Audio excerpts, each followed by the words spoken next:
ठरलं तर मगचा आजचाच म्हणजे 24 नोव्हेंबरचा फ्रेश एपिसोड आज आपण ऐकणार आहात. तर सुरुवातीला तर आपण काल पाहिलेलंच आहे, प्रतिमात्या आणि सायली दोघीही देवी आईच्या मंदिरामध्ये आलेले असतात. आता तिथे साहित्य घेऊन दोघीजणी रांगेमध्ये चालतच असतात. तोपर्यंत सायली प्रतिमात्याला म्हणतच असते की तुमच्या तोंडात साखर पुडो प्रतिमात्या, कारण मला माझ्या आईबाबांना भेटण्याची अजिबात इच्छा वगैरे काहीच नव्हती. जेव्हा हे माझ्या आईवडिलांचा शोध घेत आहेत हे मला कळालं होतं ना, तेव्हा मी तर त्यांच्यावर चिडले होते. आणि असं म्हणून त्या दोघी पुढे बोलत असतात. आता आजच्या संपूर्ण भागामध्ये म्युझिकलीच थरार खूप दाखवलेला आहे, डायलॉग्स खूप कमी आहेत. सायली पुढे म्हणते मला खूप दिवसांनी कळालं की मधुभाऊनी ह्यांना सांगितलं होतं की माझे आईवडील जिवंत आहेत म्हणून. आणि जेव्हा हे आईवडिलांना माझ्या घेऊन आले ना घरी, तेव्हाच तर मला काही कळालंच नव्हतं. मी कुठलीही शहानिशा न करता त्यांना स्वीकारलं माझे आई बाबा म्हणून, आणि तिथेच मी चुकले. पण त्यांनी माझ्या घरच्यांना जो त्रास दिला आहे ना प्रतिमात्या, त्यासाठी मी त्यांना कधीही माफ करणारच नाही म्हणून. आता इकडे महिपतचा सीन दाखवलेला आहे. गुरुजी म्हणतात आता हार घालून घ्या, आणि बघतात तर हार नसतात. मग महिपत म्हणतो हार कुठे आहे, तर साक्षी म्हणते गाडीतच राहिली हाराची पिशवी. मग महिपत म्हणतो पूजा इथंच चालू आहे आणि हार गाडीत काय करतेत, तर मग साक्षी म्हणते ठीक आहे मी घेऊन येते. तोपर्यंत सचिन म्हणतो सॅम मी पण येतो तुझ्यासोबत. लगेच महिपत म्हणतो जा ना, म्हणून सचिन आणि समीरा दोघेही हार घेण्यासाठी तिथून निघतात. आता असं दाखवलेलं आहे पुढे की जाताना की इकडून प्रतिमात्या आणि सायली येत असतात आणि ह्या साईडून की समीरा आणि सचिन दोघेजणही जात असतात. आता समीराचा धक्का लागतो प्रतिमात्यांना आणि त्यांच्या हातातलं देवी आईसाठी घेतलेलं सगळं सामान खाली पडतं. त्यानंतर जेव्हा सचिन आणि समीरा मागे वळून बघतात तोपर्यंत सायली आणि प्रतिमाचं लक्ष नसतं आणि ते दोघे तिकडं निघून जातात आणि सायली आणि प्रतिमात्या इकडे येतात. आता इथे थोडंसं अर्जुनचा सीन दाखवलेला आहे. अर्जुन म्हणत असतो की कमालच आहे, ही बाई म्हणाली होती की त्या मुलीच्या खांद्यावरती एक मार्क आहे म्हणून, तर पण असा कोणताही मार्क सायलीच्या खांद्यावर नाहीच आहे. हे असं कसं काय म्हणून अर्जुन इथे विचार करत असतो. पण हा फोटो म्हणून तो बबलीचा म्हणजे प्रियाचा लहानपणीचा फोटो बघतो आणि त्याला संशय येतो की हा फोटो ना नक्कीच तन्वीच्या लहानपणीचा नसणार आहे म्हणून. आता पुन्हा दाखवलेला आहे पुढचा सीन, तर तो म्हणजे सायलीचा. सायली म्हणत असते मीच यांना कॉल करू का, मला चैनीच पडत नाही आहे, यांना फोन करू का चैतन्य भाऊजींना फोन करू, असं म्हणून सायली तिथून निघणार असते मोबाईलवरती बोलण्यासाठी. आता इकडे महिपतकडे एकटक प्रतिमात्या बघत असतात आणि त्यांना वाटत असतं की या माणसाला मी कुठेतरी पाहिलं आहे म्हणून. तोपर्यंत एक बाई सायलीला बोलावते आणि सायली तिच्याकडे जाते गप्पा मारण्यासाठी. आता पुन्हा प्रतिमात्या महिपतकडे बघतात आणि विचार करायला लागतात, हा माणूस नक्की कोण आहे, याला मी कुठेतरी बघितल्यासारखं का वाटतंय, असं म्हणून प्रतिमात्या डोळे मिटतात. तर त्यांना पहिल्यांदा पुन्हा त्यांचा तो ॲक्सिडेंटचा सीन दाखवतो आणि सतत त्यांना असं वाटत असतं की हे या माणसाला मी कुठेतरी पाहिलं आहे म्हणून. आणि त्यांच्या ॲक्सिडेंटच्या वेळी जे काही घडलं होतं की ते आपल्याला इथं ब्लर करून दाखवलेलं आहे, म्हणजे व्हिज्युअलाइज करून दाखवलेलं आहे. आणि हा थरारसुद्धा फक्त म्युझिकलीच आहे. पुढे प्रतिमात्या म्हणतात या माणसाचा माझा भूतकाळाशी काहीतरी नक्कीच संबंध आहे, पण काय ते नक्की आठवत का नाही आहे. बाकी सगळं तर आता आठवतं आहे मला, फक्त मग हा शेर हा दुसर का झाला आहे याची भीती का मला वाटते या माणसाची, असं म्हणून प्रतिमात्या विचार करत असतात. आणि त्यांना पुढे वाटतं की मी खरंच याच्याकडे जाऊन विचारू का, म्हणून त्या सायलीला विचारायला बघतात. सायली म्हणून हाक मारतात तर सायली एका बाईशी बोलत असते. आता त्यांना कळतच नसतं की काय करावं म्हणून. मला त्याचा चेहरा बघून इतका त्रास का होतोय, मी त्याला जाऊन विचारू का की आधी आम्ही भेटलो आहोत का, की नेमकं काय घडलंय, मला असं का होतंय, मी जाऊन त्यालाच विचारते. आता अर्जुन आलेला असतो मधुभाऊंकडे आणि म्हणत असतो की मधुभाऊ मला माहिती आहे की तुमची तब्येत आता बरी नाही आहे, पण मी सुद्धा नाही का विचित्र अशा आणि सिच्युएशनमध्ये अडकलो आहे की ज्यातून आता तुम्ही फक्त मला बाहेर काढू शकता. माझ्या प्रश्नांची उत्तरं फक्त तुमच्याकडे आहेत मधुभाऊ, असं म्हणून अर्जुन मधुभाऊंकडे बघत असतो आणि म्हणत असतो की प्लीज मला मदत कराल ना. आता अर्जुन तो जो फोटो आहे ना छोट्या बबलीचा की जो अर्जुनला वाटत असतो की तन्वी आहे, तर तो मधुभाऊंना दाखवतो आणि मधुभाऊंना विचारतो की मधुभाऊ हा जो फोटो आहे ना तो सायलीचा आहे ना. तर मधुभाऊंचे डोळे इथं उघडे दाखवलेले आहेत. अर्जुन प्रयत्न करत असतो विचारायचा की मधुभाऊ हा फोटो सायलीचा आहे ना लहानपणीचा विचारण्याचा, पण मधुभाऊ अजिबात रिॲक्ट होत नाहीत. अर्जुनची इच्छा असते की त्यांनी डोळे उघड झाप करून सांगावं. अर्जुन म्हणतो की तुम्ही ब्लिंका करत नाही आहेत मधुभाऊ, म्हणजे हा फोटो सायलीच्या लहानपणीचा नाही आहे का. अर्जुनला इथं खूपच प्रश्न पडलेले असतात. की म्हणजे हा फोटो कुठल्या तरी वेगळ्या मुलीचा आहे का हा फोटो. जेव्हा असं अर्जुन विचारतो तेव्हा पुन्हा एकदा मधुभाऊंचा चेहरा दाखवलेला आहे आणि मधुभाऊ लगेचच डोळ्यांची उघडझाप करतात आणि लगेचच अर्जुनला लक्षात येते की हा फोटो तन्वीचा नसून, तन्वीचा म्हणजे लहानपणीच्या सायलीचा नसून हा दुसराच कोणाचा तरी आहे. अर्जुन पुन्हा विचारतो की मधुभाऊ, मी परत एकदा कन्फर्म करण्यासाठी विचारतोय की हा फोटो जो आहे तो तुम्ही असं म्हणताय की या फोटोमधली ही जी मुलगी आहे तर ती छोटी सायली नाही आहे म्हणून. आणि पुन्हा मधुभाऊकडे पाहतो तर मधुभाऊ पुन्हा डोळ्यांची उघडझाप करतात. आता अर्जुनला लक्षात येते की हा फोटो लहानपणीच्या सायलीचा नाहीच आहे म्हणून. आणि इथे अर्जुनला एकदम शॉक बसलेला दाखवला आहे आणि अर्जुन विचारच करत राहतो की ही सायली नाही आहे. आणि तोपर्यंतच अर्जुनला फोन येतो. तो असतो फोन चैतन्याचा आणि चैतन्य म्हणत असतो की अर्जुन, DNA रिपोर्ट्स आलेले आहेत, तुझ्या घरी घेऊन येऊ की. अर्जुन तोपर्यंत म्हणतो की नाही एक काम कर, मधुभाऊ ज्या हॉस्पिटलमध्ये आहेत तू त्या हॉस्पिटलच्या बाहेर तू ये आणि मला भेट. चैतन्य परफेक्ट म्हणून फोन ठेवतो आणि तिकडे जाण्यासाठी लगेच निघतो. अर्जुन लगेच मधुभाऊंना थँक्यू मधुभाऊ म्हणतो आणि बाहेर निघतो. आता पुन्हा सीन दाखवलेला आहे. चैतन्य आलेला असतो अर्जुनला भेटायला आणि म्हणतो, अर्जुन हे घे DNA रिपोर्ट्स. आता अर्जुन DNA रिपोर्ट्स उघडून बघतो आणि पाहतो तर त्याच्यामध्ये स्पष्ट असं लिहिलेलं असतं की DNA टेस्ट जी आहे तर ती निगेटिव्ह आलेली असते. अर्जुन म्हणतो, अरे DNA टेस्ट निगेटिव्ह आली म्हणजे सायली आणि मैनावतीची टेस्ट मॅच झालेली नाही आहे. चैतन्य म्हणतो, अरे पण असं कसं होईल, मागच्या वेळेस हेच रिपोर्ट पॉझिटिव्ह आले होतेच ना. मग अर्जुन म्हणतो, हो रे तेच कळत नाही आहे मला. हे बघा ती लॅब आपल्या विश्वासातली आणि तिथे कोणतीही गडबड कधीच होणार नाही. मग हे असं कसं काय झालं, याचा अर्थ एकच आहे, ते DNA सॅम्पल कुणीतरी बदललेत मुद्दामून आणि हे प्रूव्ह करण्यासाठी की सायलीच मैनावतीची मुलगी आहे म्हणून. पण हे सगळं कुणी केलं असेल म्हणून अर्जुन विचार करत असतो. आता पुन्हा सीन दाखवलेला आहे दुसरा अर्जुन आणि आता अर्जुन त्या बाईला भेटायला येतो आणि म्हणतो की तुम्ही जे सांगितलं चोऱ्या पाकिटमारी हे सगळं तुम्ही या मुलीबद्दलच बोलताय का. म्हणून अर्जुन पुन्हा तो फोटो त्या बाईला दाखवतो.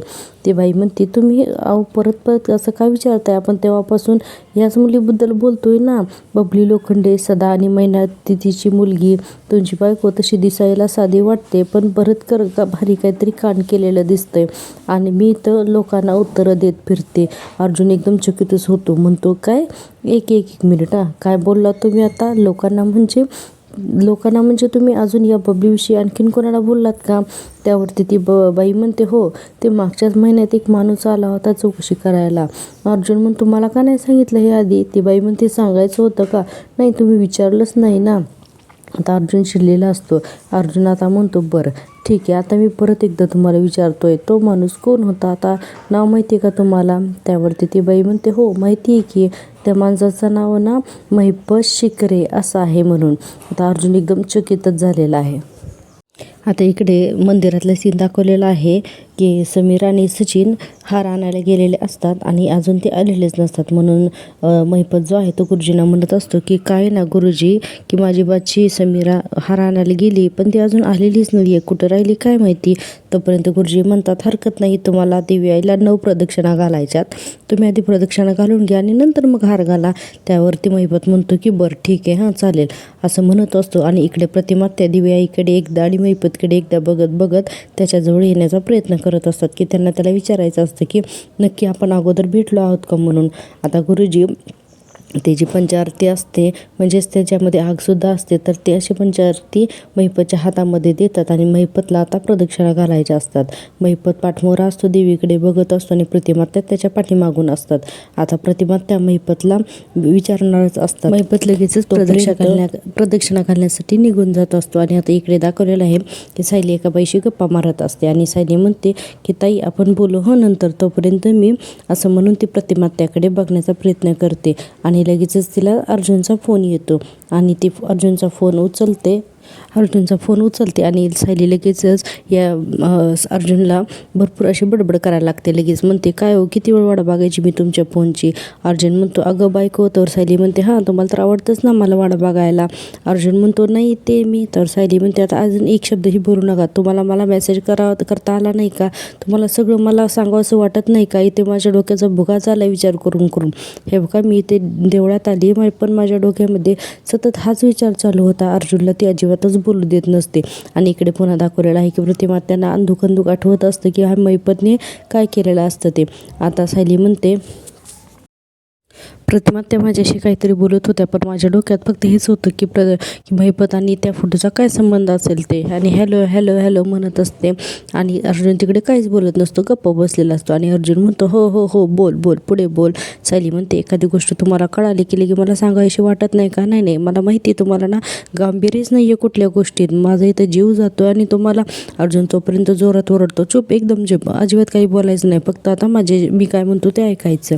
मी त्या बाईकडे गेलो होतो, एक माणूस त्या बाईकडे तो फोटो घेऊन आला होता आणि तो माणूस म्हणजेच महिपत शिकरे आहे, असं अर्जुन सायलीला सांगतो. आता सायली हे सगळं ऐकून एकदम शॉकच होते. तोपर्यंत इकडे महिपतची एक प्रदक्षिणा पूर्ण होते आणि प्रतिमा त्या एकदम महिपतच्या जाऊन समोरच उभारलेल्या असतात. आता महिपत पण त्यांच्यासमोर येतो आणि महिपत पण प्रतिमात्याला बघतो. आता दोघांना सुद्धा भूतकाळात घडलेल्या गोष्टी आठवतात. प्रतिमात्याला सुद्धा एकदम घाबरतात, कारण त्यांना जे काही चित्र व्हिज्युअलाइज होत असतं ना त्यावरून. आणि महिपत तर अतिशय रागाने आणि मस्ताळलेल्या नजरेने प्रतिमात्याकडे बघत असतो आणि त्याला सुद्धा जुन्या गोष्टी आठवत असतात. प्रतिमात्या आता त्या आगीला घाबरतात म्हणून चेहऱ्यावरती असा तिरका हात त्यांनी ठेवलेला असतो आणि त्यांना सुद्धा आठवत असते की ते आगीचा, महिपतचा आणि त्यांच्या काहीतरी संबंध आहे म्हणून.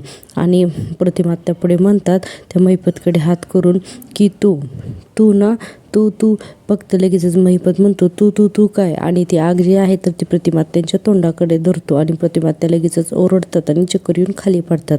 आता इकडे सायली फोनवर बोलत असते, तर आता इकडे सायली लगेचच पळत येते प्रतिमात्या म्हणून आणि म्हणते, कुणीतरी पाणी द्या. आणि म्हणते की महिपत काय केलंस तू प्रतिमात्यानं, असं म्हणून प्रतिमात्यांना पाणी पाजते. महिपत म्हणतो, मी काय केले, मी तर प्रदक्षिणा घालतोय देवी आईला, मी माझ्या गेलेल्या मुलीच्या नावानं पूजा घालतोय देवीसमोर, त्यासाठीच प्रदक्षिणा घालतोय. सायली म्हणते, खोटं बोलू नकोस. महिपत म्हणतो, अहो सायली बहिणी असं काय करताय, आधी त्यांच्याकडे बघा, त्यांना पाणी पाजा आणि मग मला बोला तुम्ही. आता सायली प्रतिमात्यांना पाणी पाजत असते, काय होतंय तुम्हाला प्रतिमात्या म्हणून. आणि महिपत इकडे पुन्हा त्याच नजरेने प्रतिमाकडे बघत असतो. आता सायली त्यांच्या डोळ्यावरती पाणी मारते आणि प्रतिमात्या म्हणतात, काही नाही होतं, हां शांत व्हा, असं म्हणून सायलीच्या मांडीवरती प्रतिमा झोपलेली असते. आता महिपत इकडे तो आगीचं जे आहे हातातलं तर ते घेऊन पुन्हा प्रदक्षिणा मारण्यासाठी निघून जातो. सायली मनाशीच म्हणत असते की प्रतिमात्या नक्की कशाला घाबरल्यात, महिपतच्या हातातल्या आगीला बघून का महिपतला बघूनच घाबरल्यात प्रतिमात्या, असं म्हणून सायली विचार करते. आता इथे लगेचच दुसरा सीन दाखवलेला आहे सुभेदारांच्या घरातला. आता सुभेदारांच्या घरामध्ये अस्मिता सतत सचिनला फोन लावत असते आणि बेचैन असते. तोपर्यंत तिथे कल्पनाताई सुद्धा बसलेल्या असतात आणि अस्मिता म्हणत असते, बघ सचिननी ना कॉलबॅक पण केला नाही आणि तो अजून आलाही नाही. कल्पनाताई म्हणतात, अगं तुझं बोलणं झालंय ना त्याच्याशी, तू येईल ना, जरा धीर धर की. अस्मिता म्हणते, अगं अजून किती धीर धरू, ते काही नाही, मी बघेन आणि दिल्लीच्या फ्लाईटचं तिकीटच बुक करेन. आणि कल्पनाताई म्हणतात, अस्मिता तू डोक्यामध्ये एकदा खूळ घेतलंस ना की मग घेतलंसच. अगं त्या रेस्टॉरंटमध्ये तुला जो काही भास झाला आहे ना, अस्मिता म्हणते, भास नव्हता गो तो मम्मा, तुम्ही सगळेजण माझ्यावरती विश्वास का नाही ठेवत आहे. मी खरंच सचिनला बघितल्यासारखं झालं गं मला त्या दिवशी. मी ना आता सचिनला मेसेजेस करून टाकते की मी येते म्हणून. आता कल्पनाताई म्हणतात, अस्मिता ऐक माझं, स्वतःला त्रास करून घेण्यात काय मिळणार आहे तुला. तर लगेच अस्मिता म्हणते, थांब मला हे बघ संध्याकाळची फ्लाईट आहे, मी बुकिंग कन्फर्म करते. कल्पनाताई लगे उठतात आणि म्हणतात की तू काही वेडीबिडी झालीस का, तुला हा प्रवास झेपणार आहे का. अस्मिता म्हणते, न झेपायला काय झालं आहे मला मम्मा, माझी तब्येत ठणठणीत आहे, असं समज की माझ्या बाळाला मी आत्ताच दिल्लीला फिरून आणते. कल्पनाताई म्हणतात, हे बघ अस्मिता पोरकटपणा बास कर हा, आणि तुला जर दिल्लीला जायची एवढीच हौस असेल तर तुझे डॅड 2-4 दिवसांनी परत येतील, तेव्हा त्यांना घेऊन जा, पण तू एकटीने अजिबात प्रवास करायचा नाही, समजलं. तेव्हा अस्मिता म्हणते, हे बघ मम्मा, अजून 3-4 दिवस जर मी थांबले तर माझं इथेच जीवित जाईल हां. आता कल्पनाताई जोरात अस्मिता म्हणून ओरडतात.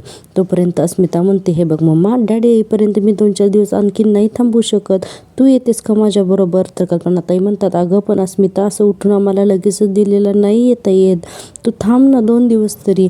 अस्मिता हात जोडून म्हणते की सॉरी मम्मा, मी आणखी नाही थांबू शकत, माझं आजचं फ्लाईटचं बुकिंग झालेलं आहे, मी सचिनला जाऊन भेटणारच आहे, आणि बाय म्हणून तिथून निघून जाते. आता कल्पनाताईंना खूप टेन्शन येतं की अशी मुलगी कशी पाठवायची.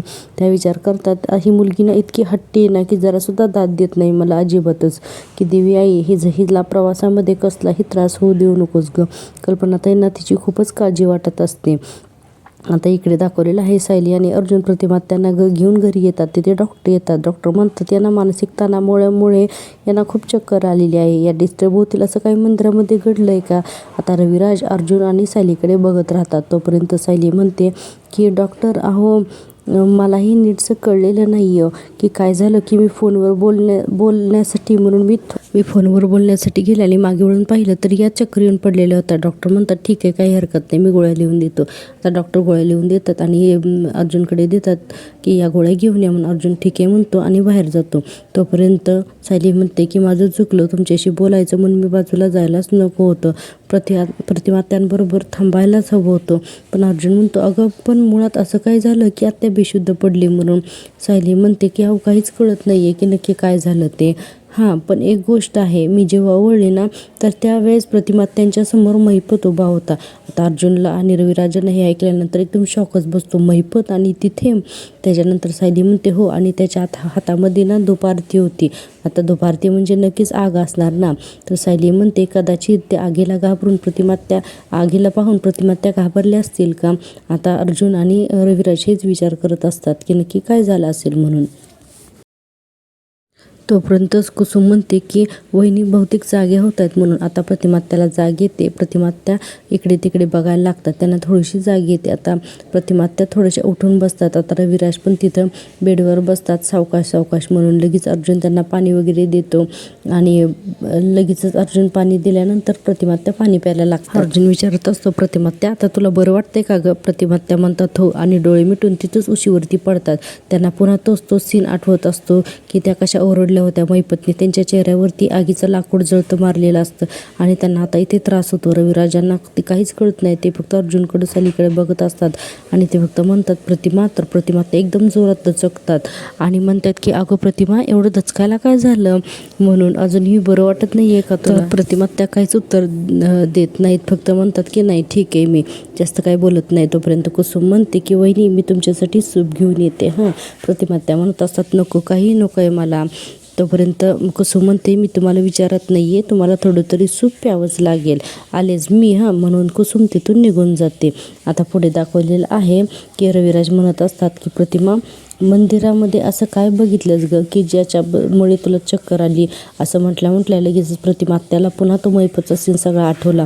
आजच्या भागामध्ये ना खूप काही चित्र आणि म्युझिकल थरार जास्त दाखवलेलं आहे. सगळं काही प्रतिमा त्याला आठवतं. एवढ्यावरतीच आजचा संपूर्ण एपिसोड त्यांनी घेतलेला आहे. आता प्रतिमा त्यांना पुन्हा ते आठवतं. पुन्हा त्यांना कसं तरी व्हायला लागतं. सगळेजण पुन्हा घाबरतात आणि हेच रिपीट दाखवले. प्रतिमा त्या म्हणतात की तो माणूस फक्त तो माणूस म्हणल्यानंतर सायलीच्या लक्षात येतं. आता सायली म्हणते प्रतिमा एक मिनिट आणि ती तिच्या मोबाईलमध्ये महिपतचा फोटो काढते. रविराज म्हणत असतात कोण माणूस आहे कोण दिसलं हिला.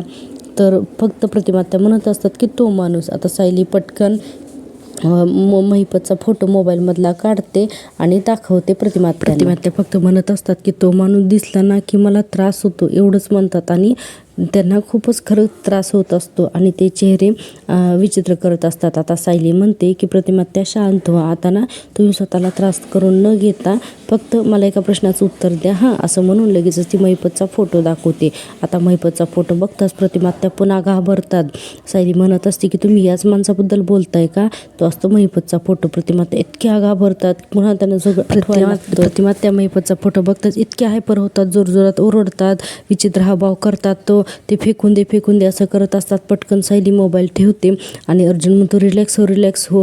रविराज प्रतिमात्यांना आवरत असतो पण त्या काही केल्या आवरल्या जात नाहीत. खूप रडतात पॅनिक होतात. सायली म्हणते शांत व्हा प्रतिमात्या शांत व्हा काहीही झालेलं नाही आहे. आणि आता सायलीला आणि अर्जुनला कळतं की बरोबर प्रतिमात्यांना काय म्हणायचं आहे ते. आता लगेच सायली म्हणते मला माझ्या प्रश्नाचं उत्तर मिळालेलं आहे असं म्हणून प्रतिमात्याला शांत करते आणि म्हणते की तुम्ही काळजी करू नका प्रतिमात्या शांत होऊन. रविराजाने सगळं काय चाललंय कळतच नसतं. सायली म्हणते आता डोक्यातून काढून टाका आम्ही सगळे हे बघतो म्हणून. आणि इथेच हा भाग संपलेला दाखवलेला आहे. आता पुढच्या भागामध्ये भरपूर काही घडणार आहे पण त्यापूर्वी माझी आवडती सिरियल या चॅनलला सबस्क्राईब करा. आता उद्याच्या भागामध्ये आपण पाहणार असतो अर्जुन प्रतिमात्याला म्हणत असतो आत्या तू जरा नीट आठवून बघ.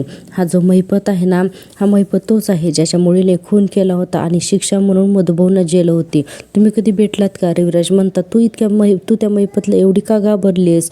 तो महिपतने या अगोदर तुला कधी धमकवण्याचा प्रयत्न केला आहे का? प्रतिमात्यांना पुन्हा जुने सीन आठवतात ॲक्सिडेंटचे. आणि आता प्रतिमात्या म्हणतात तो अपघात. तोपर्यंत विराज म्हणतात या अपघातामागे जर का महिपतचा हात असेल तर त्या महिपतचा मी माझ्या हाताने गळा घोटीन. आणि इथेच हा भाग संपलेला आहे. भेटूया उद्याच्या भागात. तोपर्यंत पाहत राहा माझी आवडती सिरियल आणि चॅनलला सबस्क्राईब करायला अजिबात विसरू नका. भेटूया उद्याच्या भागात. तोपर्यंत बाय.